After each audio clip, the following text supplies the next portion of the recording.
안녕하세요. 축구 이야기를 전하는 모트입니다. 일단 오늘 이야기해볼 주제는 맨체스터 유나이티드 감독을 맡고 있는 아모림 감독인데요. 최근에 4부 리그한테 카라바오컵까지 지면서 정말 최악의 분위기 속에서 팀을 맡고 있습니다. 그래서 이 아모림에 대해서는 이야기를 안 할 수가 없을 것 같아요. 그러면 지금 한 가지 이야기해 볼 수 있는 질문이 있겠죠. 메뉴는 여전히 아모림을 믿고 있을까? 이거에 대한 이야기인데 한번 바로 살펴보겠습니다. 일단 첫 번째로 살펴볼 부분은 상징에서 문제로, 이게 무슨 말이냐? 가르나초, 마이누, 호일룬, 정말 관심을 많이 받고 있었던 잠재력이 뛰어난 선수들이었어요. 그래서 2024년 초에 메뉴 팬들이라면 잊을 수가 없는 경기가 있었을 거라고 생각을 해요. 바로 웨스트햄전인데 그때 가르나초가 진짜 멋진 골을 넣고 광고판 위에 올라가가지고 세레머니를 했었습니다. 그래서 그때 옆에는 마이누, 호일룬이 함께 했었고 이 장면을 보고 팬들은 미래를 책임질 선수다 이렇게 평가를 했습니다. 그리고 그 직후에 FA컵 결승전에서도 가르나초 그리고 마이누가 득점하며 맨시티를 무너뜨렸고 모두가 이게 메뉴의 미래다 라고 생각을 했겠죠. 실제로 구단 공식 홈페이지에서도 이 장면은 미래를 그릴 만한 경기였다라고 표현을 했어요. 하지만 18개월이 지난 지금 상황을 봤을 때는 완전히 정반대입니다.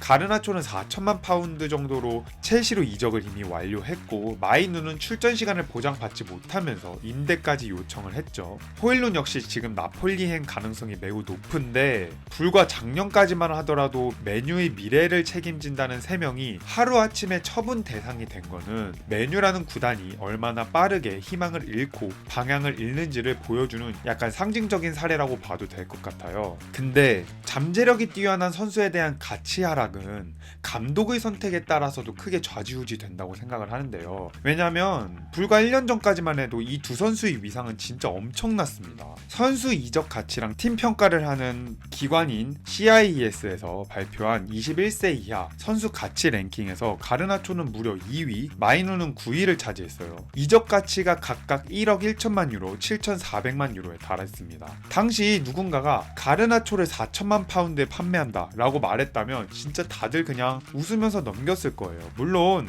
구단 재정 상황도 분명히 영향을 줬습니다. PSR, 즉 재정 규정 때문에 유소년 출신 선수 매각이 빠른 해법으로 떠오른 것도 사실이긴 한데요. 하지만 당연히 이 선수들이 잘했고 지금 아모림이 추구하는 전술에 잘 맞는 선수들이었다면 PSR 문제건 뭐 재정 문제건 뭐건 문제에 상관없이 이런 유망주들을 매각할 생각은 아예 하지 않았을 거라고 생각합니다. 그리고 더 중요한 건 아모림 감독의 판단이에요. 아모림은 가르나초가 전술적으로 맞지 않고 태도에서도 문제를 보인다고 결론을 내린 적이 있죠. 마이누의 경우에는 약간 복잡하긴 한데요. 왜냐면 감독이 명확하게 배제한 상황은 아니지만 시즌 첫 2경기에서 벤치만 지키고 결국 선수 본인이 임대 요청을 했습니다. 그리고 최근에 아모림 인터뷰를 살펴보면 마이누가 팀에 남았으면 좋겠다라고 공개적으로 밝힌 바 있는데 지금 마이누에 대한 미래를 어떻게 생각하고 있는지 아모림의 생각이 좀 궁금하긴 합니다. 그래서 지금 이거는 단순히 재정 문제가 아니라 감독과 선수 간 신뢰의 문제라고 보면 될 것 같아요. 그럼 지금 맨체스터 유나이티드 구단진이 하는 행보를 보면은 어떻게 보면은 아모림을 전적으로 신뢰하고 있잖아요. 하지만 아모림 체제의 성적을 자세히 보면은 뭐 자세히 볼 필요도 없죠. 우려의 목소리를 낼 수밖에 없습니다. 지금 아모림이 이런 유망주들을 방출하고 임대를 내보내는 과정에서 이런 결정을 쥐어줄 만큼 그리고 정당화할 만큼 성과를 메뉴에서 냈느냐? 절대 아니죠. 부임 이후에 프리미어리그 29경기에서 메뉴가 기록한 성적은 단 7승이고요. 득점은 33골에 불과합니다. 승점으로 환산하면 프리미어리그 역사상 최악의 감독 무리와 비슷한 수준인데요. 예를 들어 블랙번의 스티브 킨, 맨시티 시절의 앨런 볼, 그리고 썬덜랜드의 모예스 같은 이름들도 생각해볼 수 있겠죠.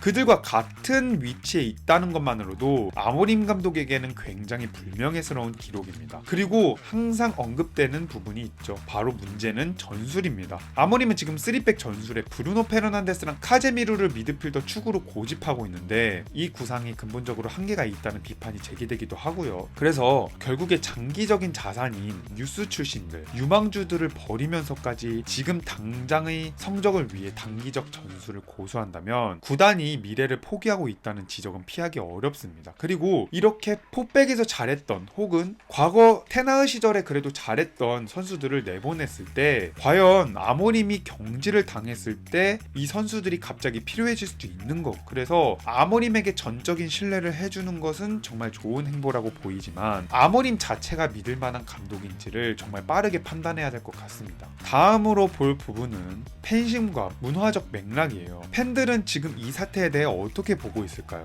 메뉴 팬덤은 퍼거슨 시절의 기억 때문에 감독에게 그래도 오랫동안 신뢰를 주는 전통이 있긴 합니다. 퍼거슨도 초반엔 흔들렸지만 끝내 성공을 거뒀기 때문에 팬들은 쉽게 감독 교체를 외치진 않아요. 하지만 젊은 선수들이 출전 기회 부족을 불평하거나 지나치게 높은 연봉을 요구한다면 분위기가 매우 싸늘해집니다. 실제로 가르나초와 마이누도 에이전트를 통해 비현실적인 임금 요구를 했다는 이야기가 나오면서 팬들의 반응이 되게 달라졌죠. 특히 마이누를 봤을 때. 그럼에도 불구하고 이 두 선수는 10대라는 어린 나이 그리고 활기와 창의성을 보여줬죠. 그리고 지난 10년간 메뉴에서 이런 전통을 잇는 선수들은 거의 없었습니다. 그래서 팬들이 지금 와해되는 스쿼드를 봤을 때 느끼는 감정은 스쿼드 정리하고 있기 때문에 만족감을 드러낸다. 이것보다는 매우 상실감이 클 것 같아요. 그래서 이거를 이어서 좀 이야기할 수 있는 부분이 뭐냐면 악성 문화가 계속 반복되고 있다는 점이겠죠. 지난 여름에 루크쇼는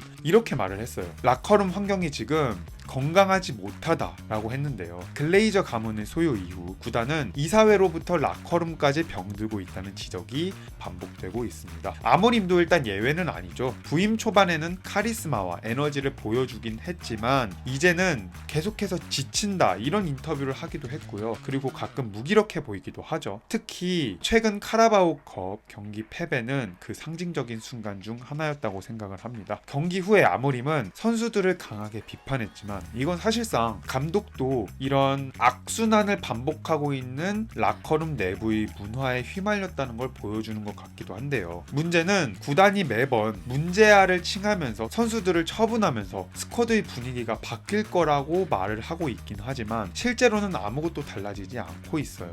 그래서 영상 초반에 언급했던 것처럼 가르나초, 마이누, 호일룬이 함께 찍혔던 사진은 처음엔 약간 희망의 상징이었다가 지금은 약간 몰락의 상징으로 바뀌었다고 생각을 하는데요. 거기다가 레시포드, 과거에는 메뉴의 새로운 스타가 될 수 있을까 이런 이야기가 논의됐던 레시포드까지 이제 바르셀로나로 임대 이적을 하면서 현재 메뉴에서는 긍정적인 에너지와 장기적인 프로젝트가 오래 살아남지 못한다 혹은 제대로 작동하지 못하고 있다라고 봐도 될 것 같아요. 그리고 지금 이 상황을 바꾸지 못하고 있는 아모림 감독도 이런 분위기 속에서 지금 자기 자신을 보호하는데 약간 급급해 보이긴 하거든요. 그래서 장기 비전을 점점 잃어가는 것처럼 보이기도 하지만 자신의 색깔을 잃는 것처럼 보이기도 합니다. 그래서 시간이 지나야 지금 이 상황에 대해서 재평가를 할 수 있겠지만 현재 메뉴를 봤을 때는 또 한 번 잘못된 길 위에 서 있는 것처럼 보이죠.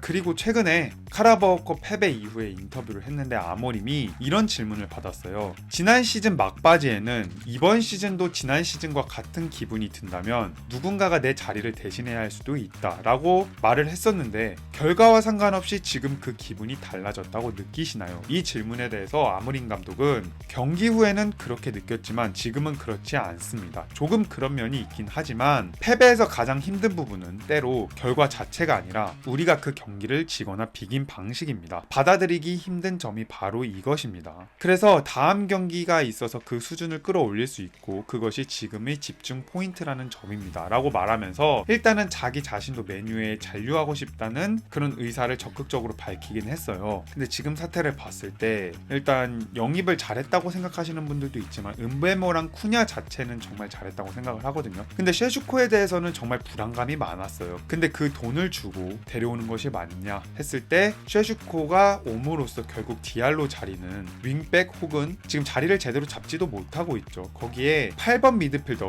혹은 지금 우가르테가 너무 불안한 모습을 보여주고 있기 때문에 거기에 대한 확실한 해답을 가져다 줄 도와줄 수 있는 미드필더 영입이 시급하지 않냐라고 했을 때 그 대체자를 제대로 찾지 못했고요. 그래서 저는 이번 이적 시장에서 메뉴의 영입을 봤을 때 그렇게 칭찬을 하고 싶지는 않아요. 그냥 좋은 매물이 나왔기 때문에 그걸 노리기 급급했지 자신들이 원하는 포지션을 대체하기 위해서 노력을 했냐라고 했을 때는 아니긴 했습니다. 물론 팀 상황을 봤을 땐 그런 걸 잘 보충하기는 어려웠던 것도 팩트긴 하지만 어쨌든 그래서 오늘은 메뉴가 아모림을 어떻게 생각하고 있을지 그리고 지금 아모림이 이끌고 있는 메뉴가 지금 맞는 방향성인지에 대해서 이야기를 해봤는데 오늘의 이야기는 여기까지 해보겠습니다. 이렇게 끝까지 시청해주신 분들 너무 감사합니다.